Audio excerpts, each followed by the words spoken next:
the waistband of his trousers, which also lay at a remote height under his waistcoat, the watch was as a necessity pulled out by throwing the body extremely to one side, compressing the mouth and face to a mere mass of wrinkles on account of the exertion required, and drawing up the watch by its chain, like a bucket from a well. But some thoughtful persons who had seen him walking across one of his fields on a certain December morning, sunny and exceptionally mild, might have regarded Gabriel Oak in other aspects than these. In his face, one might notice that many of the hues and curves of youth had tarried onto manhood. There even remained in his remoter crannies some relics of the boy. His height and breadth would have been sufficient to make his presence imposing had they been exhibited with due consideration.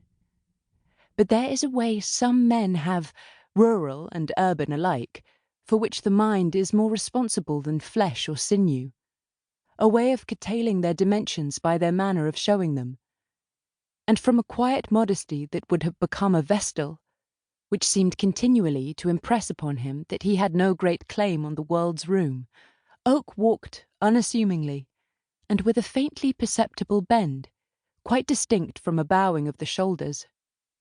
This may be said to be a defect in an individual if he depends for his valuation as a total more upon his appearance than upon his capacity to wear well, which Oak did not. He had just reached the time of life at which young is ceasing to be the prefix of man in speaking of one. He was at the brightest period of masculine life, for his intellect and emotions were clearly separate. He had passed the time during which the influence of youth indiscriminately mingles them in the character of impulse, and he had not yet arrived at the state wherein they become united again, in the character of prejudice, by the influence of a wife and family. In short, he was 28 and a bachelor. The field he was in sloped steeply to a ridge called Norcombe Hill, through an adjunct of which ran the highway from Norcombe to Casterbridge, sunk in a deep cutting. Casually glancing over the hedge, Oak saw coming down the hill towards him an ornamental spring waggon painted yellow and gaily marked, drawn by 2 horses, a waggoner walking alongside, bearing a whip perpendicularly. The waggon was laden with household goods and window plants, and on the apex of the whole sat a woman, young and attractive. Gabriel had not beheld the sight for more than half a minute when the vehicle was brought to a standstill just beneath his eyes. "The tailboard of the waggon is gone, miss," said the waggoner. "Then I heard it fall," said the girl in a soft, though not particularly low voice. "I heard a noise I could not account for when we were coming up the hill." "I'll run back." "Do," she answered.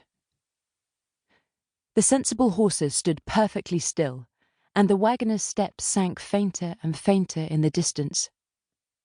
The girl on the summit of the load sat motionless, surrounded by tables and chairs with their legs upwards, backed by an oak settle and ornamented in front by pots of geraniums, myrtles and cactuses, together with a caged canary, all probably from the windows of the house just vacated. There was also a cat in a willow basket, from the partly open lid of which the animal gazed with half-closed eyes, and smilingly surveyed the small birds around.